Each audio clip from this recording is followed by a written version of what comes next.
Hello everyone, welcome to Study Smart tutorial. Today I will explain ratio analysis. Ratio analysis are important tool of financial statement.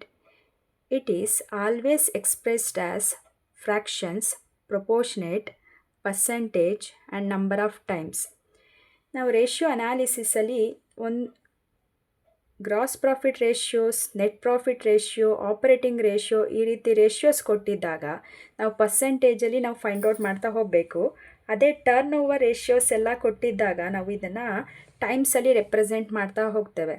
So ಈ ratio analysis regular ಆಗಿ ನಮಗೆ 12 marks ಸಮ್ಮಲ್ಲಿ ಬರುತ್ತೆ. So important questions ಇದೊಂದು. So following is the trading profit and loss for the year ended.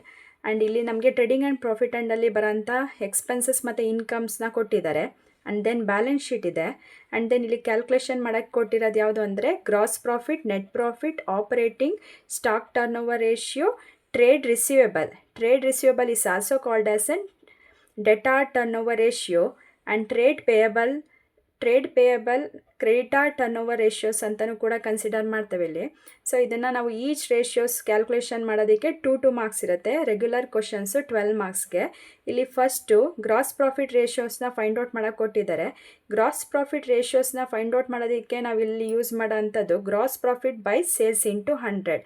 Gross profit 50,000 by sales 1 lakh into 100 ಮಾಡಿದಾಗ ನಮಗೆ ಎಷ್ಟು ಬರುತ್ತೆ ಅಂದರೆ 50%. ಇದು ಪ್ರಾಫಿಟಬಿಲಿಟಿ ರೇಷಿಯೋಸ್, ಅಂದರೆ ಎಲ್ಲಿ 100 ರೆಪ್ರೆಸೆಂಟ್ ಇರುತ್ತೆ ಅದನ್ನು ನಾವು ಪರ್ಸೆಂಟೇಜಲ್ಲಿ ಮೆನ್ಷನ್ ಮಾಡ್ತಾ ಹೋಗಬೇಕು.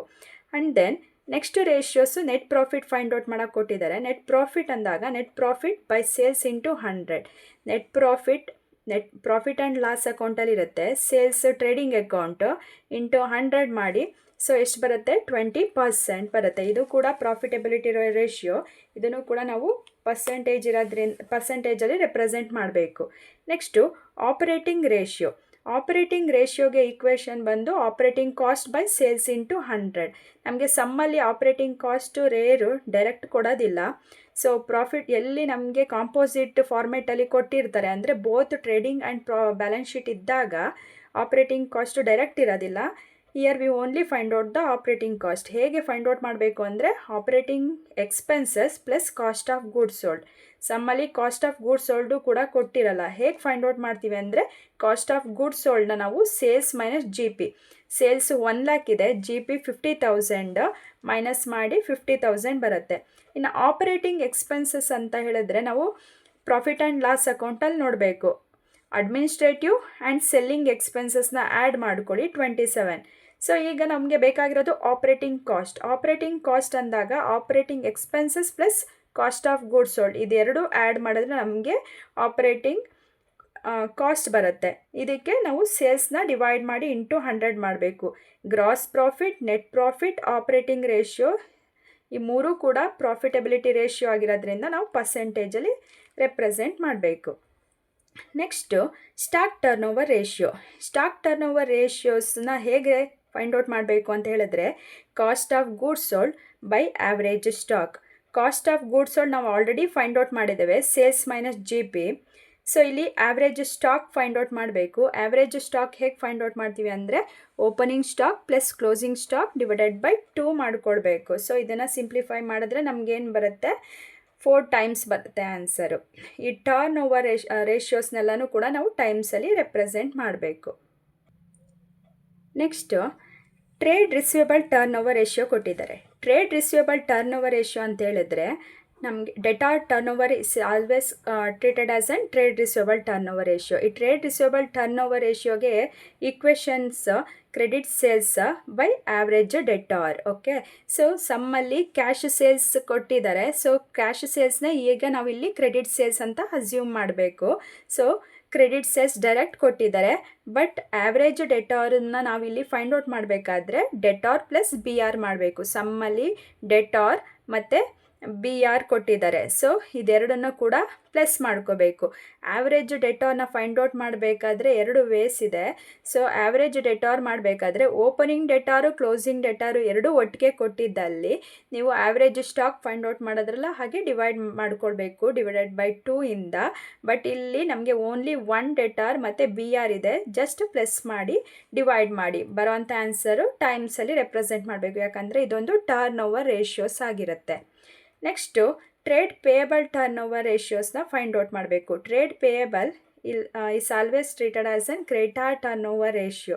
ಈ ಕ್ರೆಡಿಟಾರ್ ಟರ್ನ್ ಓವರ್ ರೇಷಿಯೋಗೆ ಏನು ಇಕ್ವೇಷನ್ಸ್ ಬರುತ್ತೆ ಅಂತ ಹೇಳಿದ್ರೆ credit purchase by average creditor. Average creditor ಇಲ್ಲೂ ಕೂಡ ನಮಗೆ ಕೊಟ್ಟಿರಲ್ಲ. ಹೇಗೆ ಫೈಂಡ್ ಔಟ್ ಮಾಡಬೇಕು ಅಂತ ಹೇಳಿದ್ರೆ creditor plus purchases creditor plus B ಪಿನ ಆ್ಯಡ್ ಮಾಡ್ಕೊಳ್ಬೇಕು. ಸೊ ಕ್ರೆಡಿಟ್ ಪರ್ಚೇಸ್ನ ಡಿವೈಡ್ ಮಾಡ್ಕೊಳ್ಬೇಕಾಗಿರುತ್ತೆ. ಸೊ ಡಿವೈಡ್ ಮಾಡಿದಾಗ ನಮಗೆ ಬರೋದನ್ನು ಟೈಮ್ಸಲ್ಲಿ ರೆಪ್ರೆಸೆಂಟ್ ಮಾಡಬೇಕು. ಸಮ್ಮಲ್ಲಿ ನಮಗೆ ಆ್ಯಾವ್ರೇಜ್ ಕ್ರೆಡಿಟಾರ್ ಜೊತೆಗೆ opening creditor, opening B R, B P ಎಲ್ಲ ಕೊಟ್ಟಿದ್ದಾಗ ಹೇಗೆ ಮಾಡಬೇಕು ಅಂತ ಹೇಳಿದ್ರೆ for example opening creditor plus closing creditor divided by 2. ಅದೇ opening creditor and then opening B P ಕೊಟ್ಟಿರ್ತಾರೆ, opening B P plus closing creditors plus closing B P ಇದ್ದಾಗ ಎರಡನ್ನು ಪ್ಲಸ್ ಮಾಡಿ ಡಿವೈಡೆಡ್ ಬೈ 2 ಮಾಡ್ಕೊಳ್ಬೇಕು. ಈ 3 ಫಾರ್ಮ್ಯಾಟಲ್ಲಿ ಒಂದು ಫಾರ್ಮ್ಯಾಟ್ ಬರುತ್ತೆ. ಆ್ಯಾವ್ರೇಜ್ ಡೆಟಾರ್ ಕೊಟ್ಟಿದ್ದಾಗ ಡೆಟಾರ್ ಪ್ಲಸ್ ಬಿ ಆರ್, ಅದೇ 2 or more. Opening debtor closing debtor ಕೊಟ್ಟಿದ್ದರೆ opening debtor plus closing debtor by 2. ಅದೇ ಡೆಟಾರ್ ಜಾಗದಲ್ಲಿ ಬಿ ಆರು ಓಪನಿಂಗು ಕ್ಲೋಸಿಂಗು ಕೊಟ್ಟಿದ್ದಾರೆ ಅಂದರೆ opening debtor plus opening B R plus closing debtor plus closing B R divided by 2 ಮಾಡ್ಕೊಳ್ಬೇಕು. So ಇದು average ಕ್ರೆಡಿಟಾರ್ನ find out ಮಾಡೋ ಅಂಥ ವೇಸ್. ಓಕೆ, ಸೊ ಇದು ಕಾಂಪೋಸಿಟ್ ರೇಷಿಯೋಸ್ ಅಂತ ಹೇಳ್ತೇವೆ. ಈ ಕಾಂಪೋಸಿಟ್ ರೇಷಿಯೋಸ್ ಅಂದಾಗ only concentration on balance sheet. ಇದು ಬ್ಯಾಲೆನ್ಸ್ ಶೀಟ್ ರೇಷಿಯೋ ಡೆಟಾರು ಮತ್ತು ಟ್ರೇಡ್ ಪೇಯಬಲ್. ಓಕೆ, ಸೊ ಇದು ಮೋಸ್ಟ್ ಎಕ್ಸ್ಪೆಕ್ಟೆಡ್ ಕ್ವಶನ್ಸ್ ರೇಷಿಯೋ ಅನಾಲಿಸಿಸಲ್ಲಿ. Okay, thank you.